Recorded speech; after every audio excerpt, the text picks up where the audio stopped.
Edhe pse Kuvendi ka miratuar ndryshimet tashmë në kodin penal, të cilat sugjerojnë tredhje kimike për pedofilët, aktivistët e të drejtave të njerëzit kanë ende mospajtime. Sipas tyre nuk duhet kërkuar drogë për neutralizimin e kriminalëve për çdo vepër penale. Në raste të dënimeve të padrejta, dëmi është i pakthyeshëm. Por nga ambasada e fëmijëve me gjashtë thonë se ndryshimet ligjore janë të mirëpritura. Pedofilët që do ta përsërisin veprën do të tridhen kimikisht. Parlamenti miratoi ndryshimet e kodit penal të cilat parashikojnë përgjysmimin e dënimit për pedofilët që kapen për kryerjen e vetëm një herë të kësaj vepre penale dhe që do të kërkojnë vullnetarisht terapinë.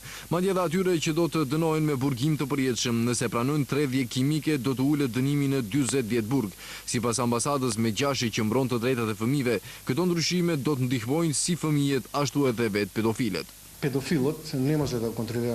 Pedofili nuk mund ta kontrollojë epshin dhe me trajtim kimik të tredhjes ai mund ta ndihmojë veten që të mos e përsërit veprën penale, të mos vuajë dënim të përjetshëm me burg ose të mos i nënshtrohet tredhjes fizike, siç është modeli çek.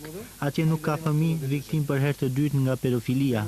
Sipas ekspertëve për të drejtat e njerëzit dhe ekspertëve ligjor me aplikimin e tredhjes kimike shkelen të drejtat e njerëzit. Sipas tyre është shqetësues fakti që në politikën dëshkuese për herë të parë futet edhe droga.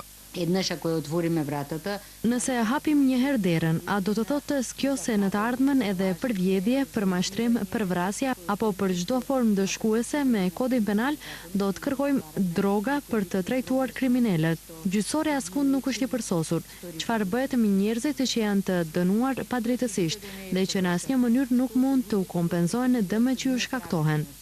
Jam i mendimit që nga aspekti i kushtetutës dhe nga aspekti ligjor, kjo masë nuk mund thjesht të ekzekutohet, të shqiptohet, meqense kjo masë ka lidhje drejt për drejti me personalitetin e njeriut, ka të bëjë me integritetin fizik dhe psikik të tij, edhe është e pamundur faktikisht pa lejen e personit konkret.